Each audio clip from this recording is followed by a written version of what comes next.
Welcome to Post-Exertional Mayonnaise. I'm Dove.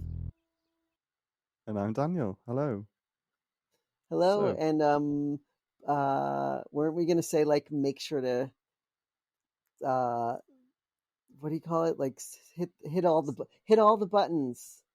hit the buttons. Yeah, I was going to say we've had like quite a lot of people watching, but we haven't had loads of subscriptions or follows yet. So, if you're listening on a podcast, follow on the podcast, and then you'll get updates when they come. And if you're watching on YouTube, then subscribe, like, and also hit the little bell button because that means that you sort of should get the notifications of our future podcast episodes. And that's that. Oh, and share. If you could share, that would be brilliant because we want sort of as many people as possible to kind of know about the podcast and to listen if you want. So yeah, that's that bit. Uh, Before we kind of get further, I was also gonna. Oh, that's annoying. I was also going to just give a shout out for a new Facebook group for guitarists with ME and long COVID, which has been set up by Sarah Worsley. So anybody that's got an interest in playing guitar, whether you're very good, whether you're just starting, whether you've not been able to play for a while, the group's for everybody, and it's just called Guitarists with ME and Long COVID. And if you search it up on Facebook, hopefully you'll find it. So have a look out for that. And it's been really nice. It's only been going a couple of weeks, but we've got about 15, 16 members. And we're just all sort of talking about our guitars and our experience of playing. Somebody really similar to you, Dov, kind of plays in the bed and has a really good setup with different things in different places so they can reach.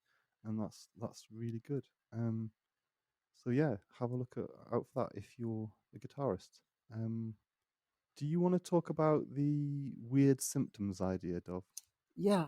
I wanted to start a little segment of our podcast called, well, right now I'm just calling it Weird Symptoms, but maybe I'll change the name. But what I was thinking is that every week people can submit symptoms that they have that they've not heard of other people having, where they're sort of confused or just feel like, is it just me or is this common with people with ME?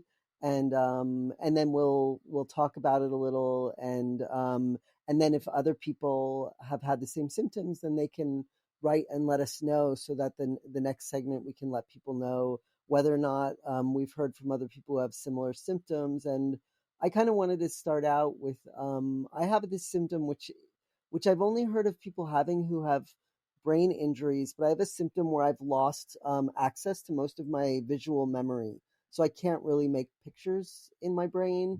Wow. Sometimes I can, but they're so far away and so fleeting. It's really hard to grasp, and sometimes it just kind of feels a little like like dark, empty space in my brain, which was not how it was before I got ME. So I'm wondering. So I'll start out and just say, does anybody else with ME, as is that an experience anyone else has had? I'd love to hear. You can either email us or drop it in the comments. Yeah, so let me know what you think about that idea as far as being part of the podcast, and also please feel free to write in and let us know if that is a quote weird symptom that any of you have.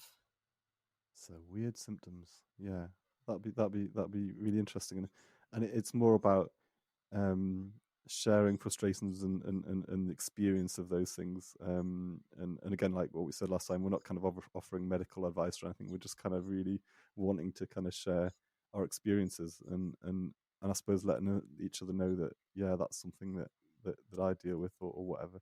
Um, yeah, mine is just like not finding the words mainly rather than sort of the visual memory. But my memory's gone to pot as well. I think over the last, my wife will say, "Oh, do you remember that?" And I'm just like, "No, don't remember," or just names of people.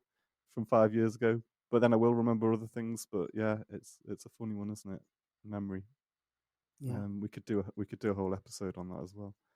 Yeah, Yeah, definitely. and the last episode, I think it was, I forget if it was the last episode or the first, but there's that reminds me of two things. One is the person who was driving the car and kind of forgot how to drive while they were driving, which is a very particular kind of memory. It's like losing sort of body memory and habitual memory. And then I was thinking, I can't stop thinking about that person who hit the electric fence and thought that it was an ME symptom, which I can so relate to because it's like because we have so many just going back to weird, we just have so many weird symptoms that are sort of unexplainable that nobody tells us about, and so nothing is really surprising, nothing nothing that happens that is like painful or strange or uncomfortable is particularly surprising, including like hitting Yeah. an electric fence. So anyways, yeah. And I did want to say, because I didn't finish reading out the person who'd stopped, who couldn't drive. There was another tweet afterwards, and I forgot to read it out. And they did say that they don't drive anymore. So I just want to reassure people. And yeah, that was Yeah. that I was something Yeah, that it was almost like a point in their life that they'd kind of like come to.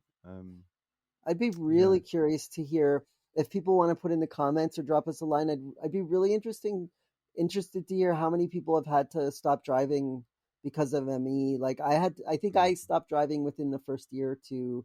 I got ME in 2014, and I tried to drive. It was kind of terrifying. I really didn't feel cognitively able to kind of, yeah, it was pretty scary for me to be in the car, but I'd been driving for what, like 30 years. I don't know. It just seemed like something that I should be able to do, and it was hard to give up because it's like, you gradually give up, or not gradually, some people not gradually at all, but like with ME, the kinds of agency, you give up your independence mm, and agency in ways that can feel really hard. So I think I held on to it maybe a little longer than I probably should have, but then I just realized that it was not safe. And yeah, so mm, I'd be really curious to hear how many people like can drive and what it feels like to drive, or how many of you like have just stopped because it doesn't feel safe, or you just can't do it at all. mm. And then people that have got kind of cars on the driveways that are just sort of sitting there, and with the kind of hope that they might be able to drive them again one day. And yeah, it's these lonely cars that don't get driven. It's yeah. I sold. Okay, and then I'll stop with just a tiny story, which is that I had this car that when I was I lived in New York from 2006 to 2009, and all these people wanted my car. It was kind of an old car that had a little bit of a cult status, and so many people just randomly were like, "Can I buy your car? Can I buy your car?" And I was like, "No, no." And then by the time I had to sell it with ME, because I couldn't do anything to really advertise it. I ended up just practically giving it away. I think I sold it uh, for maybe $200 or $300, whereas I probably could have gotten a lot more of it for it if I didn't have ME, which is one of the many ways. Like, I think with ME, you can't. I couldn't park it somewhere where there was a lot of traffic for people to see the.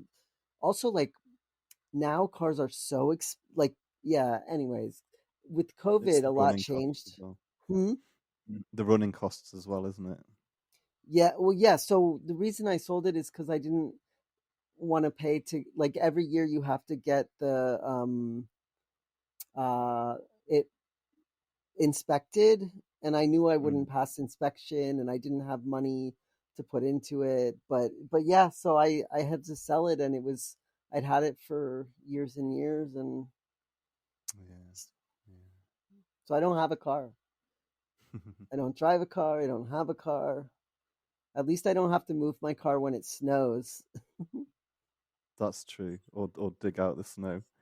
Um, I did have just a few of these cog fog corner bits that I didn't get around to reading last week. So uh, Paula says, my husband feeds me, gives me meds, and cleans my teeth. So sometimes I accidentally open my mouth if he is approaching to do something else, such as face washing or giving me my earplugs. Thankfully, haven't eaten an earplug yet, but I do feel like it could be in my future. Um, Paulie says, uh, my sister found the sugar bowl in the fridge a while back. I absolutely had no recollection of putting it there. And that is the frustration, isn't it? Sort of doing things that you, and it comes back to memory again, doesn't it? It's like, no, don't remember that. Um, uh, Colin to me says, a few days ago when making a cup of tea, I got the milk out of the fridge, topped the cup up, and then put the kettle back in the fridge. It's just basic things about like sort of knowing what goes where and things. Um, and I think that's it. Oh, Catherine says I have aphasia as part of ME. I can get some pretty weird words coming out.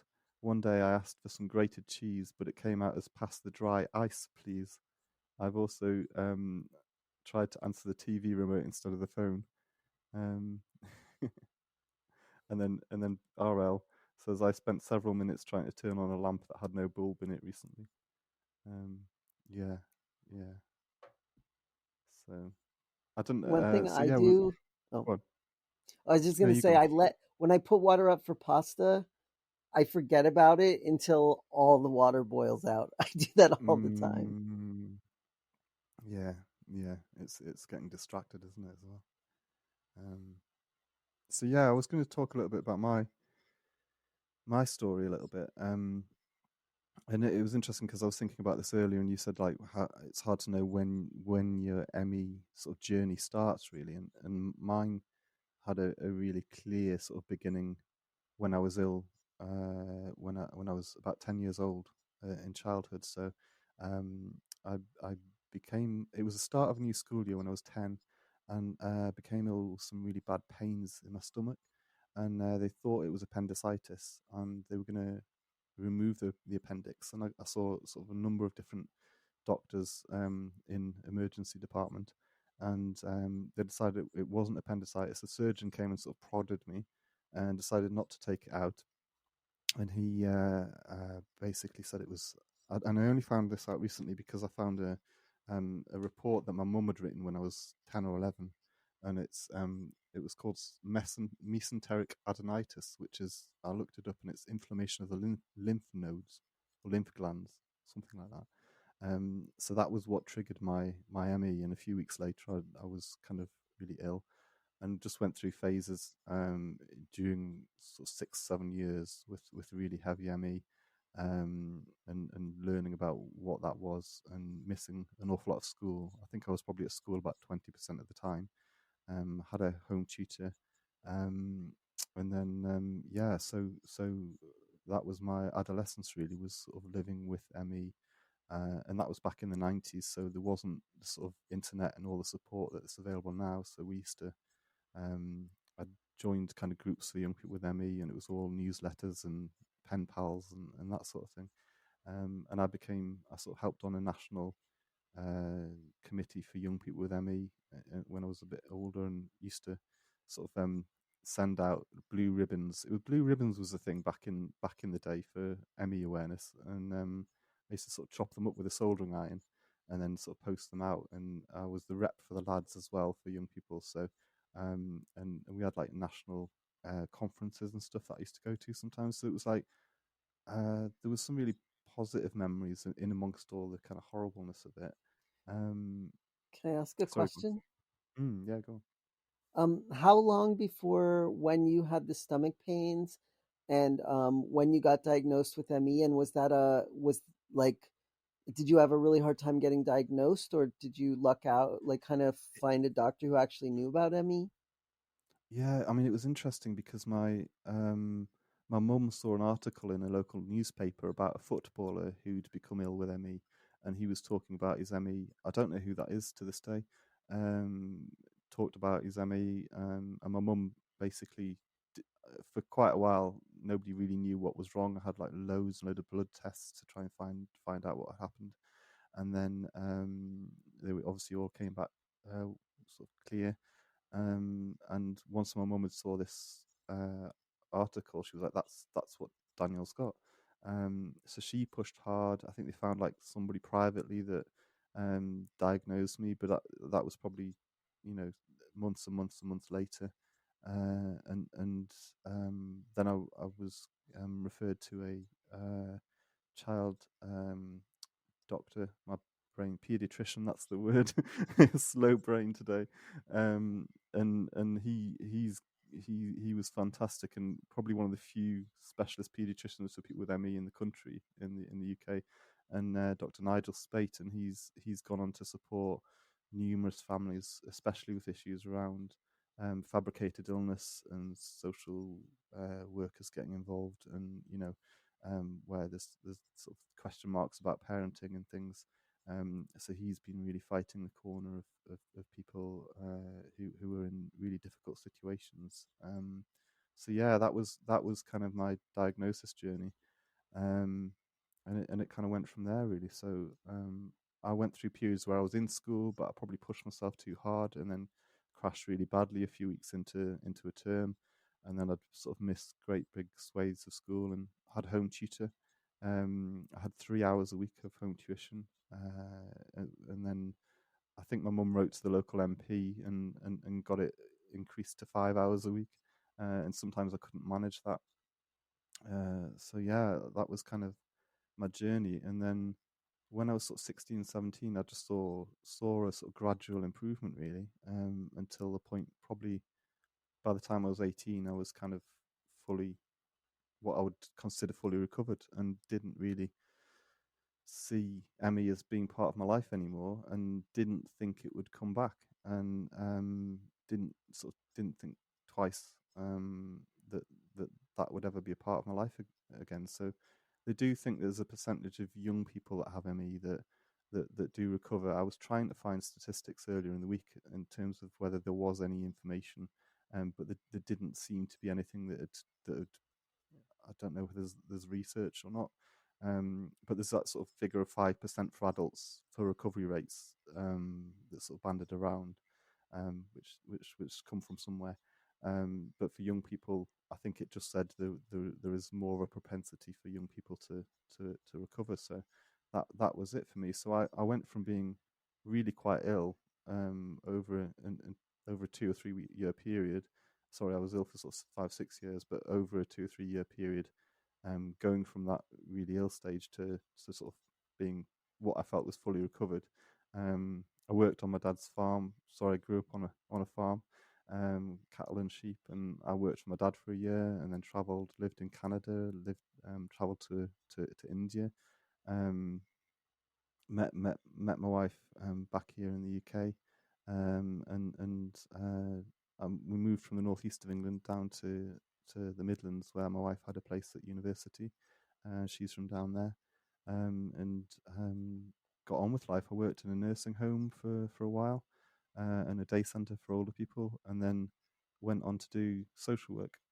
So the week that my wife, started her first job after qualification, I started at university for over six year period that either of us was studying, and yeah, just sort of got on with life really. We had two brilliant kids, and then almost 20 years after I recovered, it just hit me. Life was really busy. My wife was studying and then and working as well part time, and we had two kids that we were juggling. I was working full time. We were juggling sort of childcare, and people were helping us with picking up kids from school while my wife was studying. So, um, and then like you said about last week in your story about standing and needing to put the light switch on and just not knowing what that meant. Um, my For me, it was some of my reports at work coming back where I just not completed sections of reports, and it really bugged me.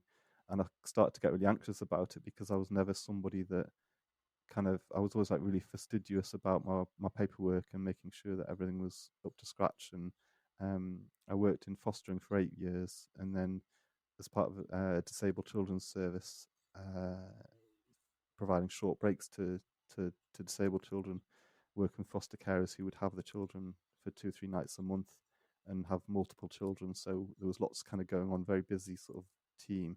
And we also had like a cohort of about 100 link workers who took children out for a few hours a day and brought them back to their parents, just to give the parents a break and the children an experience outside of the usual daily lives. So, and I loved it. I loved the work. Worked in a big. We moved offices about a year before I became ill, and moved into a big like open plan building, modern sort of building. But you couldn't open the windows, so there was just it felt very stuffy in those in that building, and not a lot of airflow. Somebody told me that the filters weren't changed very regularly in the air filtration system. I don't know how true that was, and they called it the sick building. It was linked to another building that was owned by a big corporation, and then it was sold off to the local authority. And yeah, people there was sort of stories of the sickness rates in that particular building being higher than in the other building prior to the local authority having it. Again, I don't know how accurate that is, but um, yeah. So I was life was just very very busy, and I just got the flu in like the October time. This was about 5 years ago, and then 5.5 years ago now, and then kind of recovered from the flu. Then I had the flu vaccination because I didn't want flu again that winter, um, and we had Christmas, and then after Christmas I went on a men's walking weekend with some friends and walked 8 miles in the Peak District in Derbyshire in the Midlands, and uh, 3 days after that, I was working, and at lunchtime popped home for lunch because I was at a visit near my house. Got into bed, and that was it. And that was it. I didn't have the flu symptoms at the time. I just had the massive level of exhaustion, and it's always living.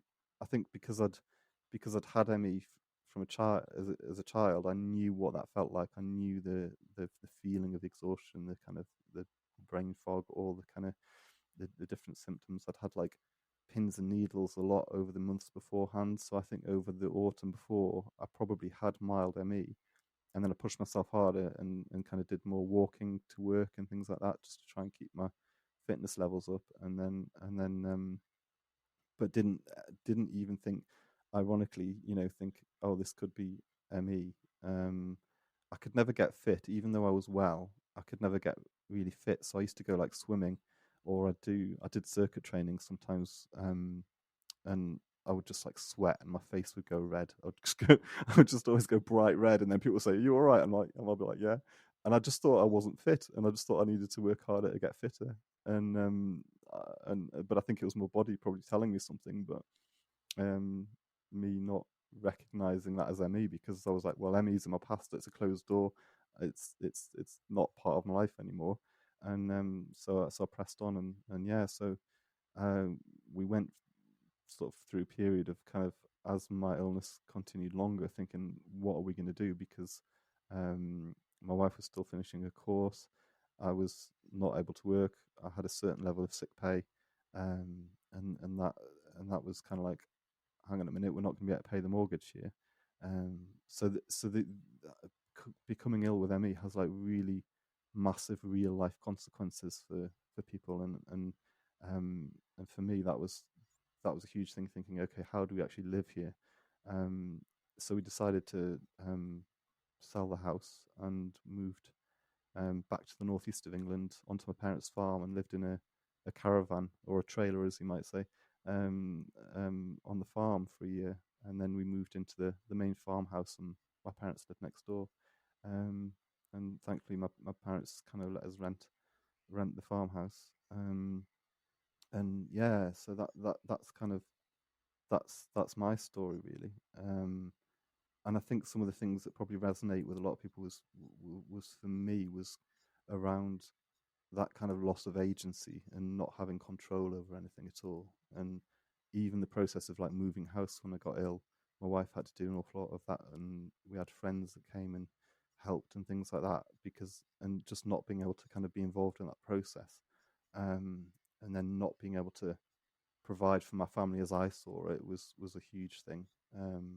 So my wife now works full time. She enjoys work, and I'm a bit of a house dad, a house husband, or I try to be when I've got the energy. And so my days are kind of like are often a case of kind of getting the kids up and ready for school in the morning and getting them out of the house, and then going back to bed for long periods in the day, and then getting up and getting them back in the house, and then making trying to make a meal for tea, and sometimes just ordering a takeaway if I haven't got the energy to cook, if my wife's out and about with work, and then yeah, that's what my days look like. So, um, and I think from my childhood, I think for a lot of people with them with um, that have had ME in the childhood, or other life experiences, they kind of go into helping professions because of those experiences, and then having to then go back to being the helpee rather than the helper. I used to fill in benefits forms with foster carers for children, to help them get the benefits, and then suddenly I'm the one that's filling in the benefits forms for me.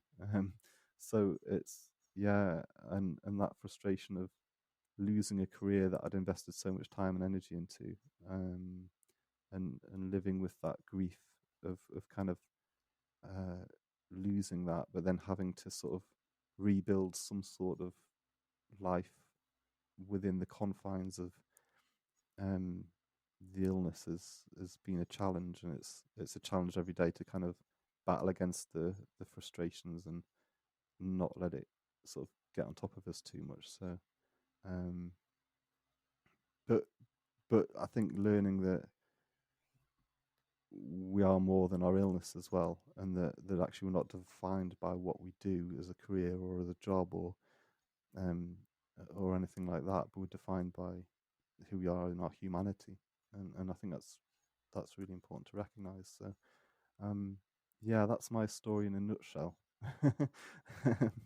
I have recently recorded um, an episode for the Millions Missing podcast, which should be out at some point in the future, which is a bit longer, going into that story. But that's kind of my ME journey really, and I'm sure that that I think that process of having to try and make sense of everything, um, throughout becoming ill, and then having to process it, and then figure out who you are as a person on top of that is very kind of relatable for so many with ME and chronic illness, and long COVID as well. That's been an issue for so many people trying to adjust their lives after the COVID pandemic as well. So, um, yeah, there we go.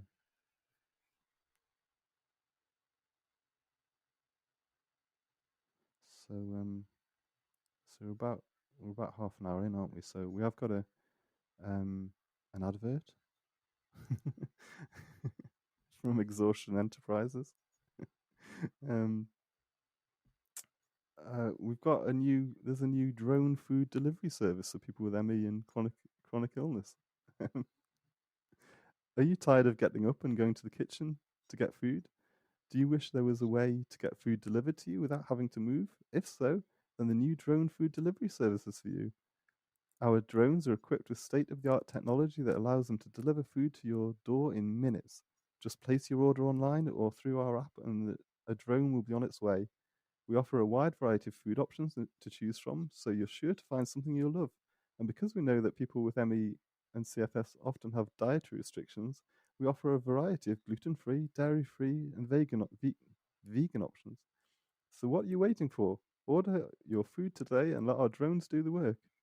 Um, Sarah J said, I'm so glad I found this service. It's the only way I can get food without having to get up and go to the kitchen. I love that I can order food from my bed. It's so convenient and saves me so much energy. John, this service has been a lifesaver. I'm so much better able to manage my ME symptoms now that I don't have to worry about cooking or cleaning up.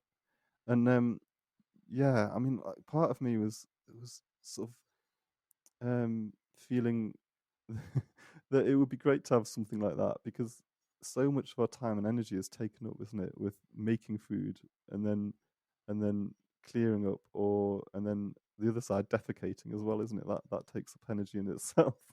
um, So so wait, does the drone come all the way up into your bedroom and just drops off the food when you're lying in well, bed? ideally it would do, wouldn't it? I mean, that would be the great thing. That And yeah, it then would if it just could clean for you and poop for you. yeah, that would be great, wouldn't it? I just think um, somebody I know loves the idea of photosynthesis. If actually as humans we photosynthesized and just gained energy from light, and you could just sort of sit outside or have special lights that just kind of gave you energy, and that we absorbed energy through light, that would just it would just I mean all the things that we could do that in terms of like the spoon theory and things like that, the energy that we have to take up just by eating and preparing that food and cleaning up that food, I would have a much better quality of life, because my life kind of seems to revolve around making food and clearing up after making that food. So that was a bit of the inspiration from that. So yeah, the Exhaustion Enterprises drone delivery service. Yeah, that would be fantastic, wouldn't it, to have something like that? So logistical question, does it like have a key to your door? Does it automatically know how to open doors, or does it come through open windows? I don't know. Maybe you'd have to leave the window open, or I don't know. I haven't really thought this through effectively enough, but or maybe it'd be like a big giant cat flap or something, and it would fly through, or it would have a sensor Oh, or something, wouldn't it? It would be like it brilliant. would have some sort of key sensor, and it would just your giant drone flap would know that it's permitted. It's like a key system or something, like a digital key system that it just has a sensor and knows, and then it would come into your house and then in your room, and then yeah, it would just feed everybody and then fly away again. I quite like that. That would be Yeah. something like that would be brilliant. So, if you've got any ideas for products that we could develop for Exhaustion Enterprises, or you even want to write an advert for Exhaustion Enterprises, then do send it in. We've got the email addresses. Pem on the first one, I completely got the email address wrong, so I do apologise, and I had to edit it back. But it's pempodcast23 at gmail.com. PEMPODCAST@gmail.com. Wait, Sorry, were you gonna? so it's Pem Podcast 23? Yes. Okay, as opposed to Pem Pod 23. But Yeah, I it's got in it wrong. the, isn't it in the I re-edited. YouTube? It's on Yeah, the YouTube. it's in all our bios and stuff like that, and I need to try and figure out how to put the links into the our channel description on YouTube as well, because I haven't quite figured that out, but it's in the description. If anybody wants to email us.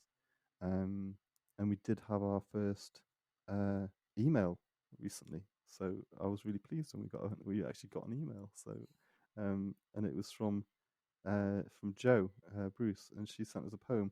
Do you want to read the poem, or do you want me to read the poem? Either way is fine.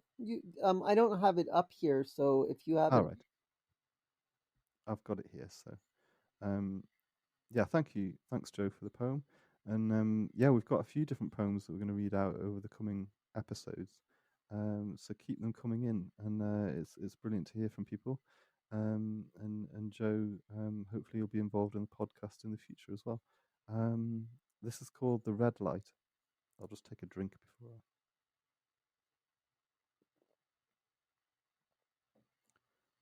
The red light blinks. It's always there, on the TV, by the chair. It blinks and blinks through day and night. It's like ME, that little light. I need to bathe and wash my hair, but red light says no energy spare. I scream in pain as muscle burns. A few more steps, my stomach churns. I do some laundry when I dare, and stiffly reach while neighbours stare. I climb the stairs to get back home, but blink, blink, blink, my energy's gone. In dead of night, my brain pulsates, just like that light I've grown to hate. Good days are few and far between. I long to run and dance and sing. I once shone bright with spark and flare, but now nerves twist me to despair. My face so ghostly in the sun, who would know if I was gone? That red light blinks till power's off. ME won't kill you, doctors scoff, but we have lost so many friends. I wonder when my red light ends. The red light blinks, it blinks, blink, blink, blip, and then it ends. So it's quite it's very poignant.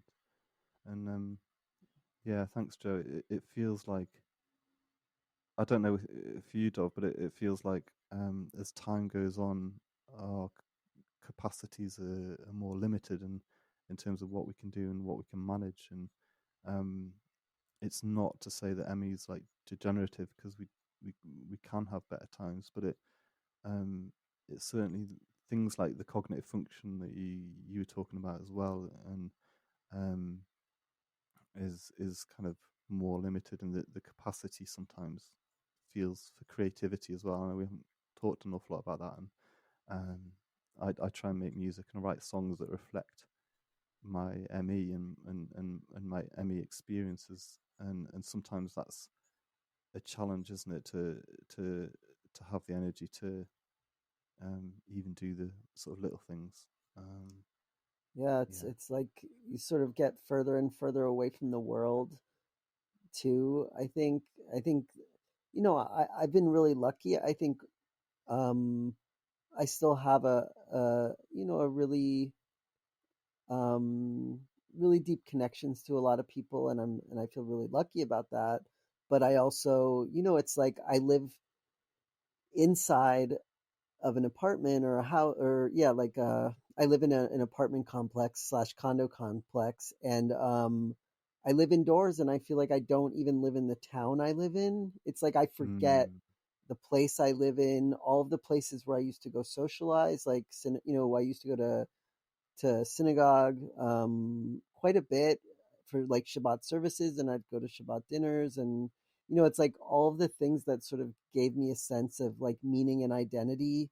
And then any people who were like not close friends, like I don't have connection with anyone really most of the time who's not a very close person in my life. So it's like mm, I think that there's this way that like as you have ME longer, you get more and more separated from the rest of the world, and I think that also takes a very strange kind of toll because you don't ever just run into people, and you don't it's like mm, every type of connection, unless you're on social media, it has to be planned, and it has to be um, I think people, yeah, I just think it changes your life in ways that really um like that, though it's not a degenerative illness, technically speaking, there is a way that like you gradually lose more and more of a sense of connection with a lot of stuff,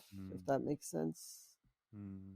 Definitely, and I can relate to that in the sense that um, we moved back to the northeast of England from the Midlands like 5 years ago, but I still don't really feel part of any sort of community, any sort of physical community. So although kind of like physically I'm here, um, beyond kind of like saying hello to my kids' friends' parents, when they're sort of dropping a child off or something like that, um, and beyond kind of family and sort of wider family that I see, I don't really kind of know anybody in the local area, and that's kind of feels sad in that sense, because it's a sense of detachment, isn't it? Or not knowing anybody enough to kind of like have a conversation, and yeah, lives becoming smaller and things. So, and part of the reason that starting the podcast is almost a bit self-serving, in the sense that like I'm really looking forward to the guests that we're going to have on, and building community that way, and having conversations, because yeah, I don't actually have many conversations beyond sort of family, and when we try and catch up every so often. So it's been a nice thing to start the podcast, and see where it's going. And we're aware that we want us we want to try and have this regularly, but we're also aware that with us both having ME, we're going to have breaks and things as well. And yeah, I'm sure everybody understands that. And we want to sort of build community while sort of and build the podcast while also sort of protecting ourselves as much as possible as well. So, well, I think that's it for this week. We've kind of hit the 40-minute mark, so we're going to sort of try and keep in and around that sort of 40 minutes. And do email us, find us on social media, do share, and make sure you sort of like and subscribe, and also follow if you're listening on a podcast. And we thank you for your time, and we'll speak to you next time. Yeah. Thanks for listening and thanks for being here. And we look forward to hearing from you and be as well as possible. Yeah.